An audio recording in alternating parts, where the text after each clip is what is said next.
heading your way right now. This is supposed to be the week of one of the great events on the Champions Tour, and that is the Insperity Invitational down in Houston. And we have with us two great guys who have been a big part of all the happenings for years at the Insperity. We're talking about the Golden Bear, Jack Nicklaus, and the Rocket, Roger Clemens. Legends who have been a part of the Insperity. And guys, I'm in this time warp a little bit again, thinking about where I would be this week at that event. And every day kind of is a special occasion, well planned out and organized, and it's well supported. Jack, great to see you. I'll begin with you. And we were going to reconvene again, the greats of the game, which you've played in a number of years, and a lot of fond memories I know you have down at the Insperity. Yeah, we did. We used to play, Arnold and Gary and I used to play. And I remember that first year that Arnold held that 25-footer at the last hole. I don't know what it did, but he wasn't seen all day long until he got to the last hole, and then he held it. But we had great fun kidding each other and everything else. I remember on the I think it's about the 14th, 15th holes of par 5, and Arnold couldn't get there, and I might have been able to get there. So I told Arnold, because we're playing scramble. I said, Arnold, take a big divot so I can put my ball on top of your divot. And he did. He took a big divot, and I put the ball on top of it and knocked it on the green. The driver. So, those are the kind of fun things we had, kidding each other. And, Gary and I were constantly trying to outdrive each other. And, but then all the other guys that are there, you get to see all the guys that you played with all those years. You had a lot of fun with them, and you sort of go for bragging rights. And usually when we came up the 18th hole, if I'm not mistaken, the Kentucky Derby was usually on. That's right. On Saturday afternoon. So we sit there, we'd finish it, and then we'd turn right around as we walked off the green and watch the Derby on the big screen. So a lot of fun times, a lot of fun things. Missed the people in Houston, enjoyed playing Houston over the years, and but we'll get back to it. Well, one of Houston's really proudest members of the community, great Houstonian, Roger. You love golf. We'll talk baseball here in a minute, but you've got such a great tie to the folks at Insperity and this event. You've been a large part of it for many years. I know you're going to miss it this week. Yeah, Jim, man, we love it. We're going to miss, we miss seeing the guys. I mean, it was fun for me early in my career. I got to see most of these guys on the PGA Tour and playing the Pro-Ams with them. And as I've told Jack many times, that I've met more cool people and really business opportunities after baseball through the game of golf than I ever have baseball, just getting out there in 4 hours and playing with the guys. And I really learned a game that I love, like you said, and that I can play for a lifetime. I had a couple lessons early, like in my early part of my career. Deb got me my first set of clubs, and I was out there banging a 20-yard slice and playing with the guys, and then I get to go to these Pro-Ams where, Jack's playing for a living, and I get to stand there on on these certain days where, like an AT&T or out at Pebble, they're playing for, their living, and I get to sit there 5 feet away and watch them, work and really focus on hitting shots and watch their swings and watch their tempo. And that's really how I got myself down to a 5 handicap with, watching these guys. So I love it. We're going to, like Jack said, the Insperity is going to go off. I think we're starting, the governor has opened up the state a little bit. We have been able to get a couple fun rounds in and play a little bit, get outdoor, but Brian Nog on this job that they do, bringing in these guys, and it's fun to see them. The fans love to see them. I don't know why they're surprised sometimes, how they are surprised still how far they hit it and how great of shots they hit it and the scores they put up. It's just fun to watch the guys do their thing.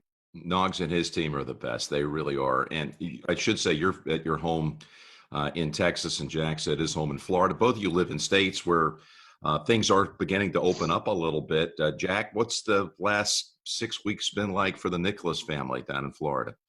Well, I've watched a lot of television, which has been, I don't know how many, I don't know what you call them, serial shows, the House of Cards or What If or you name it, Longmire. We've been watching all those things, and there hadn't been much else to watch. When the Masters was in, we watched all the Masters shows that were on, so we got to see a little bit. You were on a couple of those, Jimmy. Yeah. And but not much. The golf course is open in South Florida here tomorrow, so I haven't hit a golf ball in probably I don't know, a little over 2 months, and it's probably been a good thing. I don't hurt as much now. Are you anxious? I mean, when's the last time? Let's be honest. You went 2 months without hitting a golf ball. You had to be in grade school playing basketball season or something when you were the 3-sport star that you were. Not really. I go a lot of times when I get oddly, the time I don't play is summertime. I play a lot of pro-am charity golf in the spring up through the Memorial Tournament. And then generally speaking, I don't play June, July, August, and then maybe in September we start doing a few outing type things again. So no, I do this, but I'm actually anxious to go hit a few golf balls. I would throw my 85-mile-an-hour club head speed out, watch it go out there about roll out to about 200, and that's not all that exciting, but it's what I got. Hey, it depends on the sport. 85 mile an hour sounds pretty good over in your neck of the woods, Roger. I'll take that right now. Yeah, you're still bringing the heat, aren't you? I mean, I know your boys were, of course, on their way to having their own big careers in professional Hopefully. baseball. So, what's it been like around your household and trying to keep your family active and in the game? Well, same like Jack said. I don't think I've ever sat down and watched a series, a show that runs, 13 seasons and or ever how many episodes they are. Schitt's Creek is what we watched, and we got a big laugh out of that. That was pretty good. I was surprised that I was actually going to watch more than 2 of them, but we did. And when you don't play golf, like when we get back out there, you know how it is. When you don't play for a while and you go play the next round, you're really good.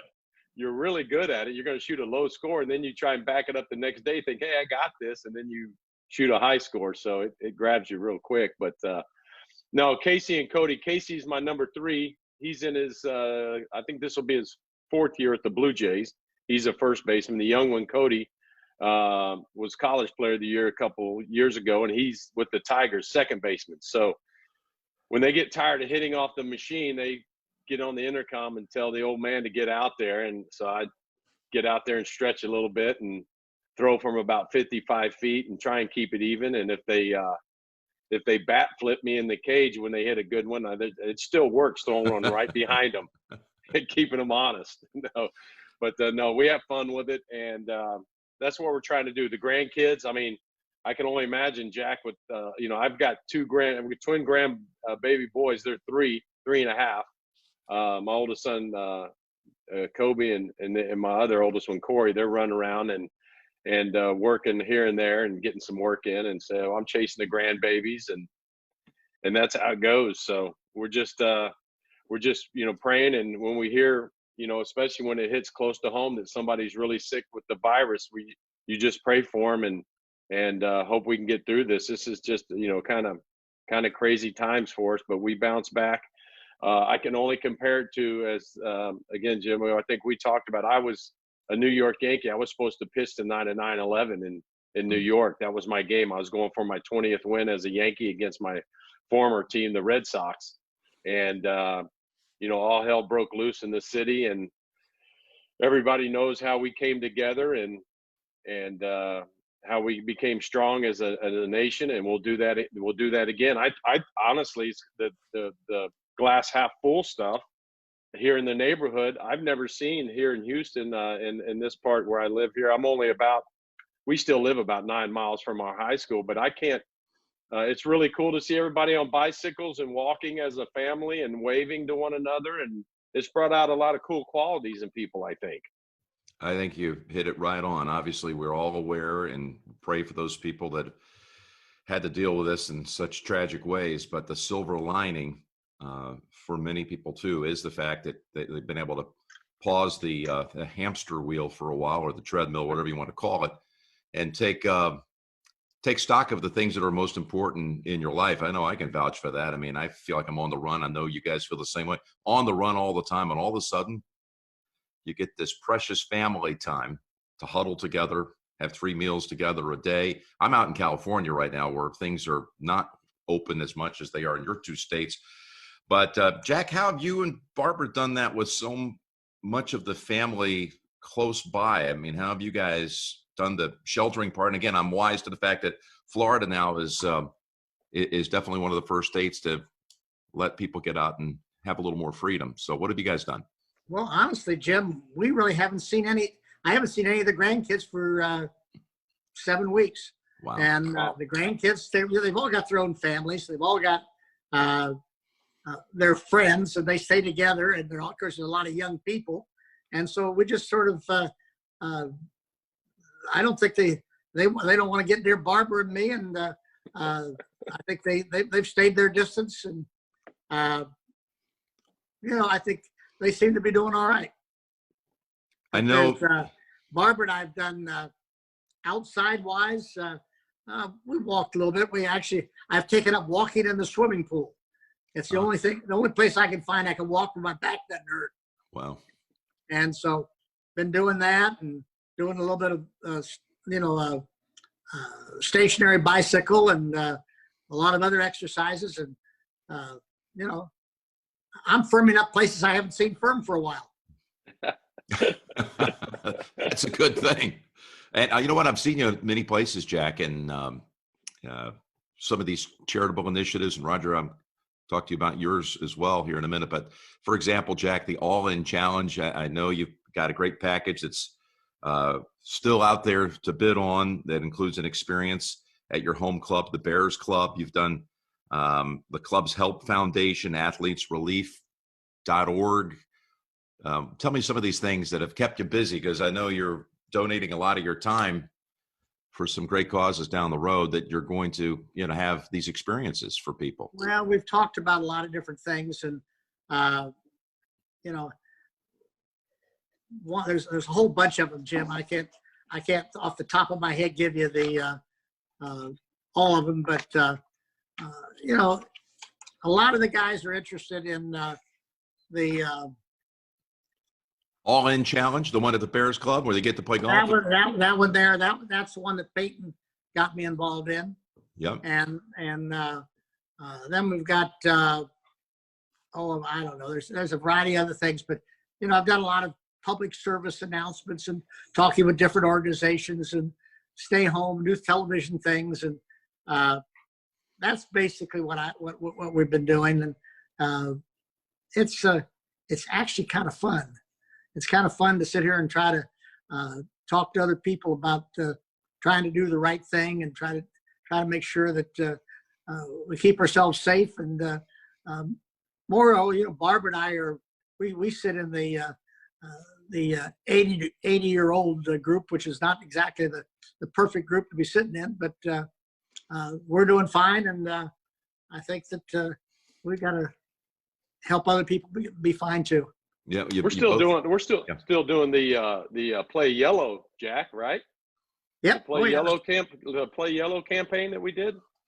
Yep, that's still going on for Children's Miracle Networks, and that's I think we raised. Our goal was $100 million through golf, and I think the first year we did I don't know, I think it's like $30-some million. So I think we're ahead of schedule there. That's so awesome. We're doing well. Guys, we have some fan questions that have come in via social media. So let me toss these out here because we asked for them. And so fire away. Rocket, I'm going to begin with you, but you both can answer these questions. What's it like having children who play professional sports, following in your footsteps?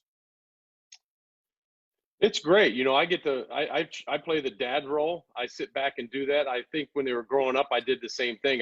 When the other coaches wanted me to coach on the sidelines or whatever sport it might have been, I rather run the video camera, and I wipe the tears and put the Band-Aids on.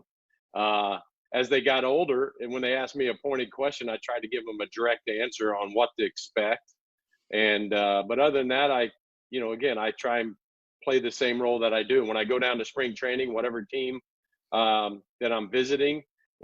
Usually the coordinator will ask me to speak to the coaches or the team or the minor leaguers, and I love trying to share some of my experience with them. So other than that, I try and stay out of their way till they ask me a direct question about what is going on or what might be an issue for them. So I don't really get anxiety when I go watch them play because they're not pitchers. They're everyday players and playing a position. So that's kind of fun to watch too. When they did pitch in high school, I was a little anxious for them because I knew how difficult it was. And again, on the car ride home after the game, we turn the radio off and we talk about a couple hot spots on the game, which what happened and how you overcome that or how you attack that the next game or whatever. And Jack, for you, I mean, your kids were great athletes. Gary played on the tour. Jackie won the North and South. Your grandchildren appear to be some good athletes in that bunch too, not to minimize what your other children, Michael did. Nan, she was a great athlete as well. Steve played football. And tell us what it's been like for you to answer that question. Well, we were blessed that all 5 of my kids went to college on a D1 scholarship. I thought that was pretty proud of that. Not many will do that. And they're all good athletes. They all did different things. Of course, Nan was a Georgia on volleyball scholarship. She met her husband, Bill, there, who played football at Georgia. And of course, that produced a grandson, Nick O'Leary. And Nick, of course, he's with the Las Vegas Raiders this year. And, Great team. Yeah, I hope so. We're looking forward to watching. Hopefully they'll use a tight end not only for blocking, but let him catch a couple passes too. And of course, Jack and Steve, when they grew up, and Michael and Gary, they all played different sports. Steve played football at Florida State, and I was we were at every one of those games, and we were watching the kids. And when the kids were playing golf, both Jack and Gary, I tried to stay a little bit out of their way. I wanted them to like playing the game of golf and play golf because they wanted to play golf, not because I like to see them play golf. And they both came back to me later and said, "Dad, why didn't you get involved and help us more with our game?" Well, so I didn't want to run you off the game. Now, in grandkids, that's a horse of a different color, because here all of a sudden you're involved in your kids' games and your kids' lives, and the grandkids, you better keep your mouth shut, because that's they got their parents, and you don't want to interfere with what the parents are doing. So, we've had Will's playing lacrosse in North Carolina right now. Charlie played lacrosse at Rutgers, and we enjoy going to that. We've had a ball, but I also have another sort of extended family, you might say, at the Bears Club. We got 30 touring pros that are members at the Bears Club, and they oddly come to me all the time for advice and different ideas of what to do. And it's kind of fun to have a 25-year-old come to you and say, "Okay, Mr. Nicklaus, how do you play Augusta?" I mean, I forgot how to play Augusta, but I try to remember for them. But I've had a blast with it. It's not only your own kids, but I say all of my extended family has been great. Well, next question coming in is, do you guys recall the first time you met one another? Rocket, I'm going to start with the first time you remember an encounter with Mr. Nicklaus. When would that have been? Jack was on the PGA Tour when we met, and I think the one that I really recall, I think this was after we met before, but the fun one for me was there were just 2 twosomes, and I think I was with Gary Player, and Jack might have been with Joe Pesci, and it was a tournament in Palm Springs, and I believe it was the Lexus Challenge. Kind of Raymond Floyd may have hosted this thing, if I'm recalling it. I'm trying to pull my memory in from back then, but I You know got a I heck met of a memory. Yeah, it was a really cool Lexus Challenge or something like that that Ray Floyd hosted, and it was just the four of us going down the fairway, and it was fun to hear everybody kind of talking. It was a more relaxed tournament, but well before that, I met Jack on tour, and the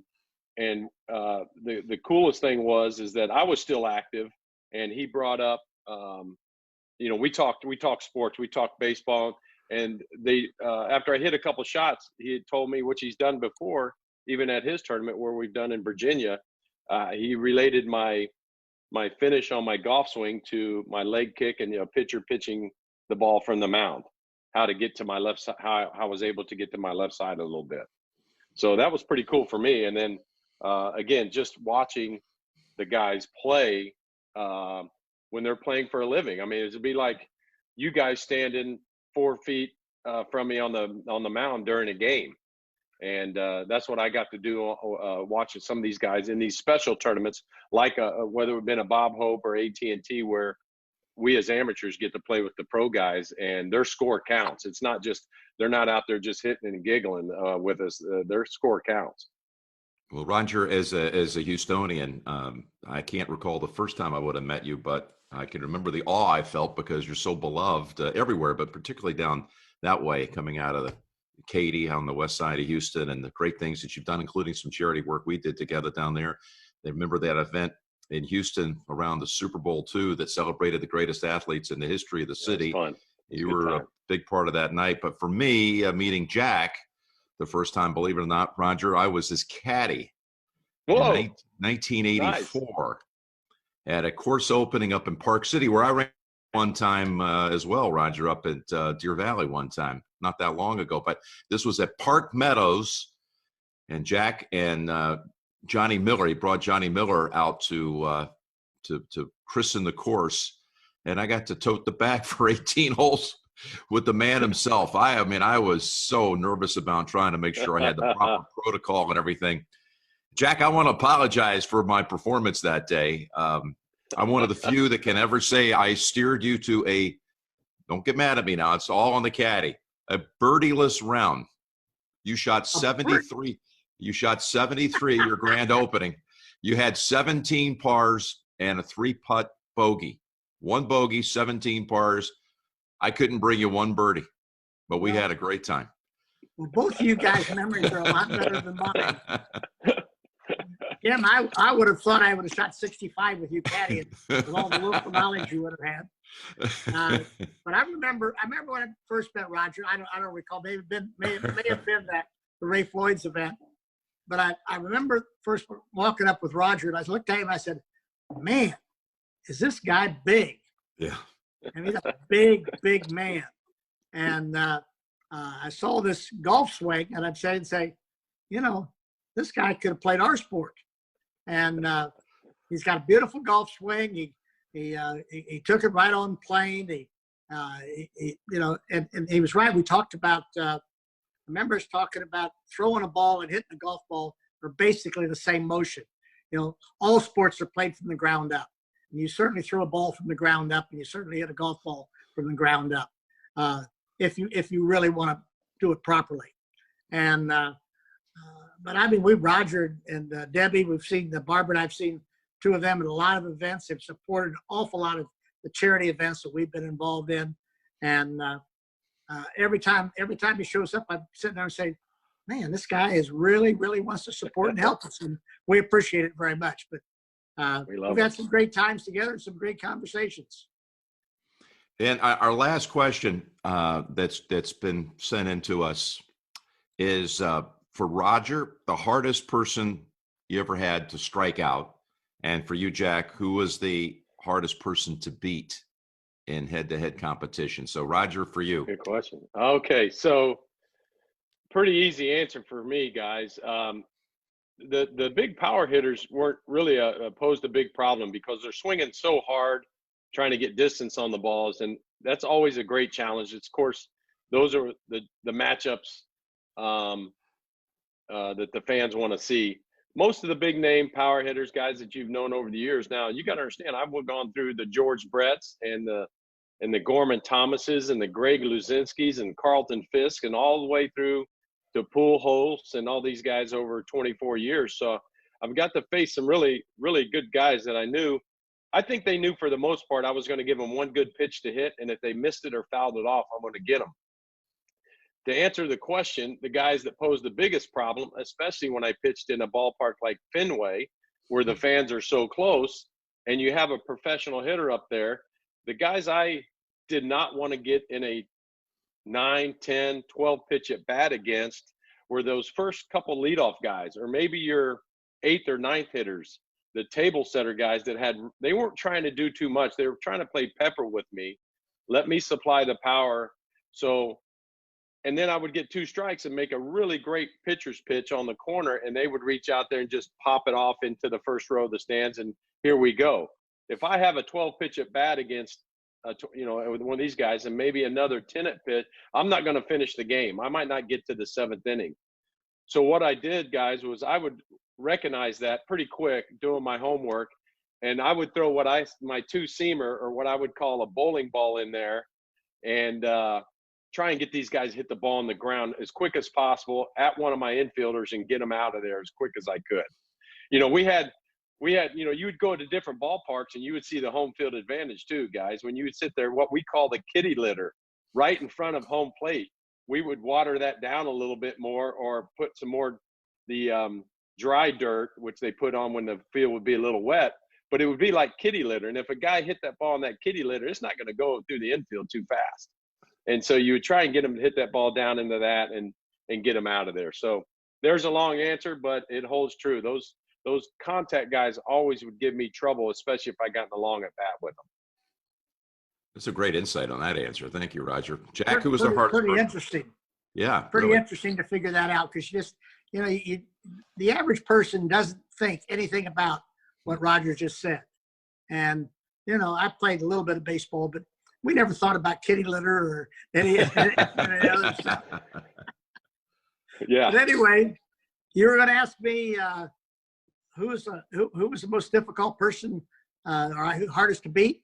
Yes. Well, Jim, it's only in the game of golf, you've only got one person to beat, and that's yourself. And so I always thought that I was the toughest person for me to beat. And I had to sort of, control myself and see what I could do. I mean, obviously, probably Trevino and Watson gave me more fits than anybody. They were both great players, great competitors. And, my rivalry with Arnold was great. My competitiveness with Gary was great. It still is. And, I loved all those guys.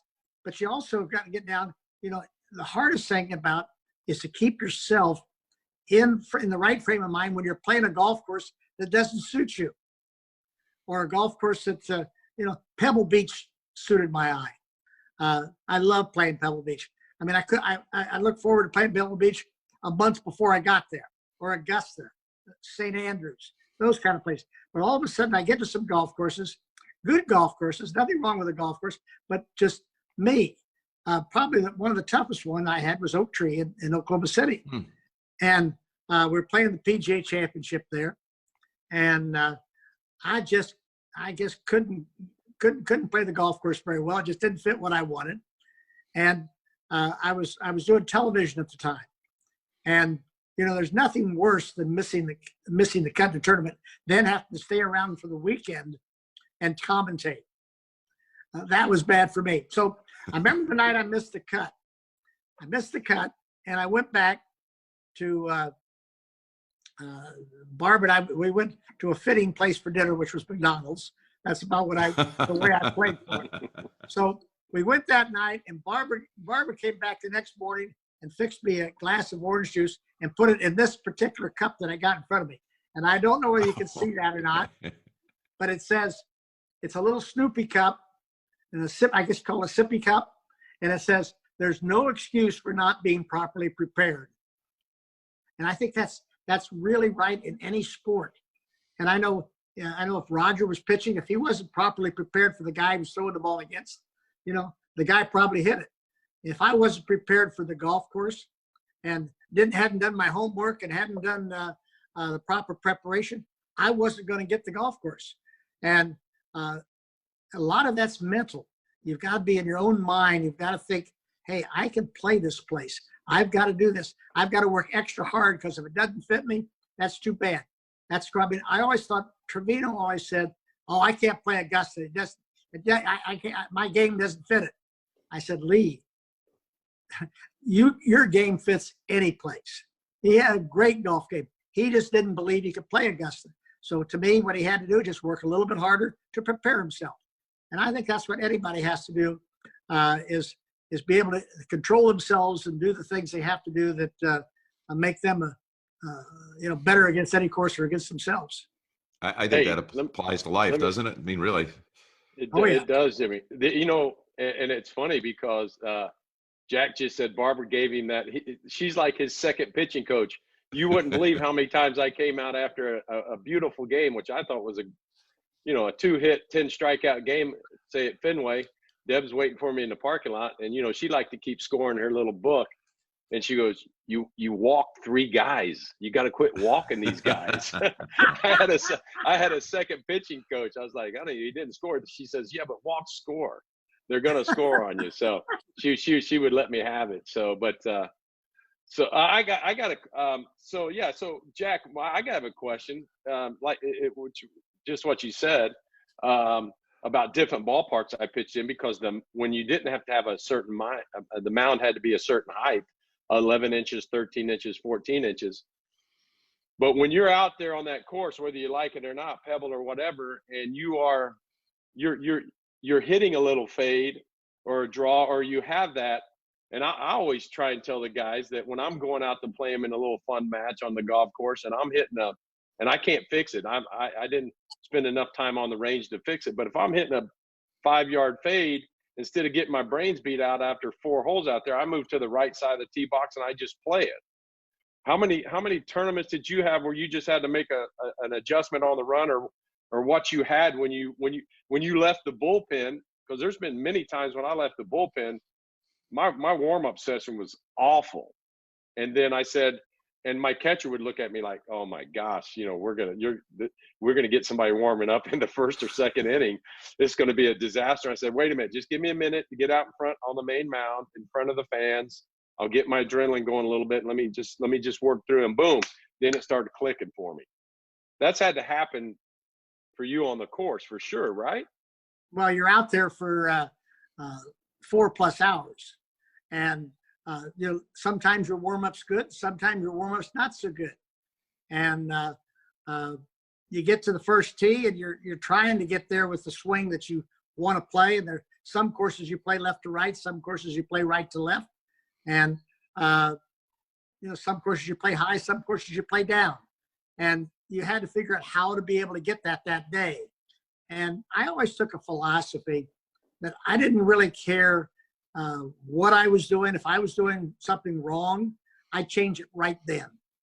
And I don't care if I was in the 15th hole of the last round of the U.S. Open. If I was starting to creep into my game that I didn't like, I'd change it right then. I mean, it's tough to do, but I think, rather than let that sort of manifest itself into some really bad shots and lose the tournament because of that, you can usually take 1 or 2 shots and generally figure it out, and then move yourself back into the position you want to be.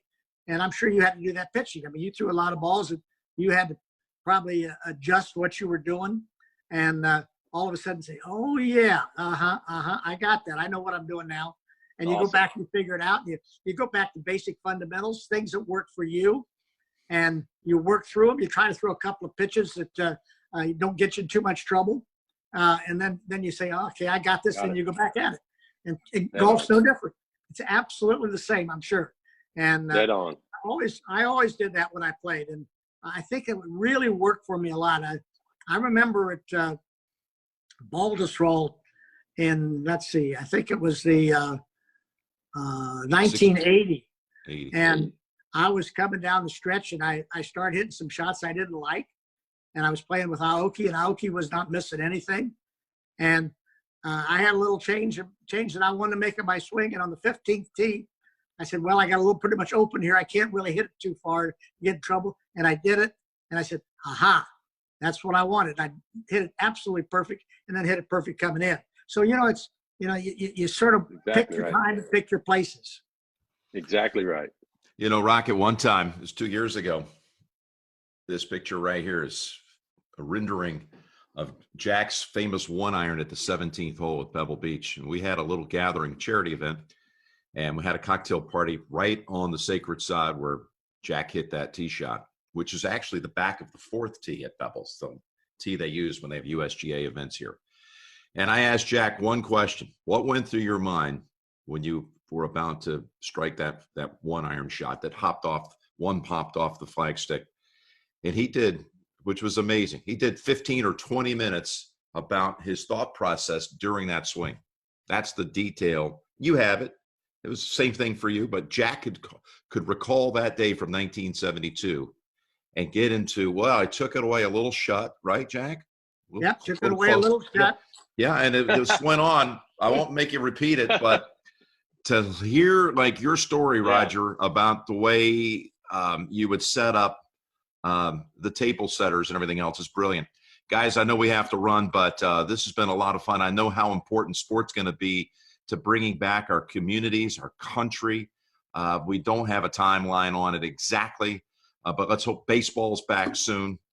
Jack, I'm really hoping that the PGA Tour is doing some fantastic things to try to get this thing back on schedule, beginning with the Charles Schwab Challenge at Colonial, June 11th through the 14th. And I hope to see you at the Memorial Tournament presented by Nationwide in mid-July. So let's hope all this comes together. I've loved the visit, guys. Thank you so much. Jimmy, we miss you. And we miss your calming voice. I love obviously listening to you all the time. Roger. It's so cool. You're a good man. Proud to be your friend. Let me just say that I've enjoyed it. I enjoy always talking to Rocket. He's always finds something new to listen to and enjoy. And Jim, of course, always a pleasure talking with you. And of course, just a few words to people who are going to see this at home. We're not through this thing yet, and so let's all be safe and try to stay well. And we're going to get through this thing and be back out there and enjoying sports again soon. It'll bring us all back together. Guys, I'm going to miss you this week. I'll be thinking about the Insperity Invitational. It's such a magical week, and we'll do it next year, though. And I look forward to our paths crossing soon. Thank you for that last word, Jack. Roger, all the best to you and guys. Deb. Jack, my love to Barbara as well. And everybody stay safe at home. As Jack said, we're not over this yet, but stay positive, and we will rally and be through this soon, hopefully. All the very best. God bless.